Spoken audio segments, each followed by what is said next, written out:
Historians. So ಭಾಳ ಖುಷಿ ಆಗುತ್ತೆ ಈ ಟೈಮಲ್ಲಿ ಎಮ್ ಡಿ ಅವರಿಗೆ ಒಂದು ಬಿಗ್ ಸಲ್ಯೂಟ್. ನಮಗೆ ಒಂದು ಜಿನಿಯನ್ ಪ್ರಾಡಕ್ಟ್ ಕೊಟ್ಟಿದ್ದಾರೆ. ಸೊ ಯಾಕಂದರೆ ಒಬ್ಬರು ವೆರಿಕೋಸಿಗೆ ಪ್ರಾಬ್ಲಮ್ ಹೇಗಿತ್ತು ಅಂತ ಹೇಳಿದ್ರೆ ನೀವು ಗಾಯ ನೋಡಿದ್ರೆ ನೀವೇ ಹೇಳ್ತೀರ, ತೋರಿಸ್ತಾರೆ. ಸೊ ಈ ಲೆವೆಲ್ ಇದಕ್ಕಿಂತ ಜಾಸ್ತಿ ಆಗಿತ್ತು. ಈಗ ಒಣಗಿರೋದು ಇದು ಆ್ಯಕ್ಚುಲಿ ಹೇಳಿದ್ದು, ಈಗ ಒಣಗಿರ್ತಕ್ಕಂಥದ್ದು. ಇದಕ್ಕೆ ನಮ್ಮ ಜೊತೆ ಇರ್ತಕ್ಕಂಥ ನಮ್ಮ ಸರ್ ಏನೇನು ಪ್ರಾಡಕ್ಟ್ ಕೊಟ್ಟರು, ಏನು ಇದು ಮಾಡಿದ್ರು ಅಂತ ಅವ್ರ ಬಾಯಲ್ಲೇ ಕೇಳೋಣ. ಹೇಳಿ ಸರ್.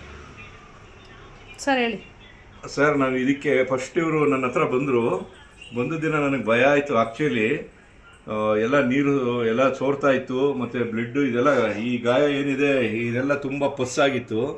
ಮತ್ತು ಆ ಕಡೆ ಕಾಲೂ ತುಂಬ ಡೇಂಜರಸ್ ಸಿಚುವೇಷನಲ್ಲಿತ್ತು. ನಾನು ಅವರು ಲೇಸರ್ ಆಪ್ರೇಷನ್ಗೆ ಹೋಗ್ತೀನಿ ಅಂತ ಹೇಳಿದ್ರು. ಲೇಸರ್ ಆಪ್ರೇಷನ್ ಬೇಡ, ನಾನು ಪ್ರಾಡಕ್ಟ್ ಕೊಡ್ತೀನಿ, ಹುಷಾರಾಗುತ್ತೆ ಅಂದೆ. ಇವ್ರಿಗೊಬ್ಬರು ಫ್ರೆಂಡು ಸುರೇಶ್ ಅಂತೇಳಿ ಕರ್ಕೊಂಡು ಬಂದರು. ನಂತರ ನಾನು ನೋಡ್ಬಿಟ್ಟು ತುಂಬ ನೋಡಿದ ತಕ್ಷಣ ನಮ್ಮ ಪ್ರಾಡಕ್ಟ್ ಇದನ್ನು ತೊಗೊಂಡ್ರೆ ಹುಷಾರಾಗುತ್ತೆ ಅಂತ ಒಂದು ಡಿಸೈಡ್ ಮಾಡಿ ಇವ್ರಿಗೆ ಒಂದು ನೋನಿ ಕಾರ್ಡಿಯೋ ಕಾಫು ಮಾಡಿದ್ರು. ಅಂತಂದರೆ noni king cough cardio cough paste sir. Cardio paste ಇಲ್ಲಿ ಕೂಡ ಕೊಟ್ಟಿದ್ದೀನಿ. ಕಾರ್ಡಿಯೋ ಕಾಫು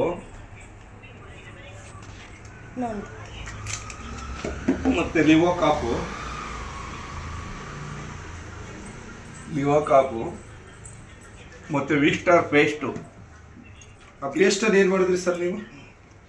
ಇದ್ರ ಮೇಲೆ ಹಚ್ಚಿದ್ರು ಸರ್, ಇಲ್ಲಿ ಈ ಕಡೆ ಸುತ್ತ ಆ ಕಡೆ ಈ ಕಡೆ ಇದು ಬರ್ತದೆ ಅಂದ್ಬಿಟ್ಟು ಹುಷಾರಾಗಿ ಮಾಡ್ದೋ. ಅದ್ರ ಮೇಲೆ ಹಾಕಿದ್ರೆ ಕಡ್ತಾ ಬರುತ್ತೆ ಅಂದ್ಬಿಟ್ಟು ಜಾಸ್ತಿ ಇದ್ದೇ ಬರೋಲ್ಲ ಅಂತೇಳಿ ಆ ಕಡೆ ಈ ಕಡೆ ಸೈಡ್ಗೆ ಸರ್. ಅರ್ಥ ಆಯ್ತಾ?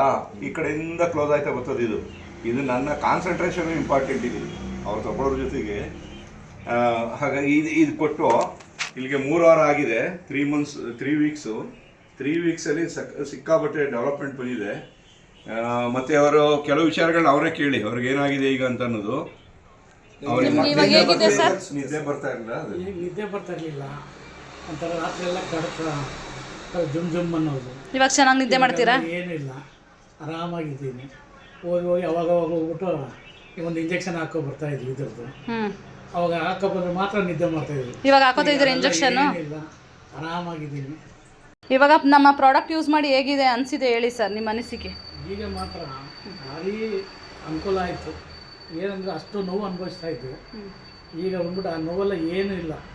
ಇಲ್ಲಾಂದ್ರೆ ಹೋಗಿ ಅವಾಗ ಒಂದು ಪೈನ್ ಕಿಲ್ಲರ್ ಹಾಕಿಸ್ಕೊಂಡು ಬಂದು ನಿದ್ದೆ ಮಾಡ್ತಿದ್ವಿ. ಇವಾಗ ಇಂಜೆಕ್ಷನ್ ತಗೋತೀರಾ ಸರ್? ಇಲ್ಲ, ಇಂಜೆಕ್ಷನ್ ಟ್ಯಾಬ್ಲೆಟ್ ಯಾವುದೂ ಇಲ್ಲ. ನಮ್ಮ ಪ್ರಾಡಕ್ಟ್ ಬಗ್ಗೆ ಏನು ಅನ್ಸುತ್ತೆ ನಿಮ್ಗೀಗ? ಈಗಂತೂ ಈ ಥರ ಇರೋದೇ ಗೊತ್ತಿರಲಿಲ್ಲ ನಮಗೆ.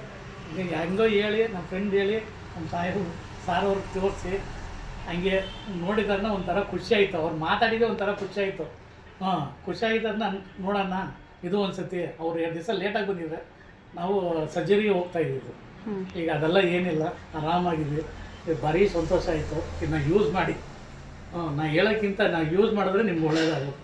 Okay sir, thank you. So ಭಾಳ ಖುಷಿ ಆಗುತ್ತೆ ಲೆಜೆಂಡ್ಸ್. ಸೊ ಯಾಕೆ ಅಂದರೆ ಆ ಡೆಪ್ತ್ ಲೆವೆಲ್ ಹೋಗಿ ಆಪ್ರೇಷನ್ ಮಾಡ್ತಕ್ಕಂಥ, ಸರ್ಜರಿ ಮಾಡ್ತಕ್ಕಂಥ ಒಂದು ಲೆವೆಲ್ ಇರ್ತಕ್ಕಂಥ ಒಂದು ಕಾಲನ್ನು ಇವತ್ತು ನಮ್ಮ ಸರ್ ಬಂದು ಈ ಲೆವೆಲಿಗೆ ಕಾಂಬಿನೇಷನನ್ನು ಮಾಡಿ ನಂಗೆ ಎಲ್ಲಕ್ಕಿಂತ ಹೆಚ್ಚಾಗಿ ನಾವು ಹೇಳ್ತೀವಿ ನೋಡಿ, ಯಾವಾಗಲೂ ನಮ್ಮ ಡೆಂಟೋ ಪೇಸ್ಟ್ ಎಲ್ಲದಕ್ಕೂ ಉಪಯೋಗ ಆಗುತ್ತೆ ಅಂತೇಳಿ ಅಷ್ಟು ಡೆಪ್ತು ಗಾಯಕ್ಕೆ ಪೇಸ್ಟನ್ನು ಸುತ್ತ ಹಚ್ಚಿ ಒಣಗಿಸ್ತಾ ಇದ್ದಾರೆ ಅಂತ ಹೇಳಿದ್ರೆ big salute to M D sir. Really ಇಂಥ ಒಂದು ಪ್ರಾಡಕ್ಟನ್ನು ಕೊಟ್ಟು ಎಷ್ಟೋ ಜನರ ಲೈಫಿಗೆ ದಾರಿದೀಪ ಆಗಿದ್ದೀರ ಸರ್.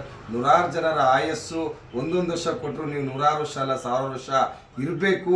ಹಿಂಗೆ ತುಂಬ ಜನಕ್ಕೆ ಆರೋಗ್ಯ ಬಗ್ಗೆ ಕೊಡಬೇಕು ಅನ್ನೋದೇ ನಮ್ಮ ಆಶಯ sir. Thank you so much M D sir.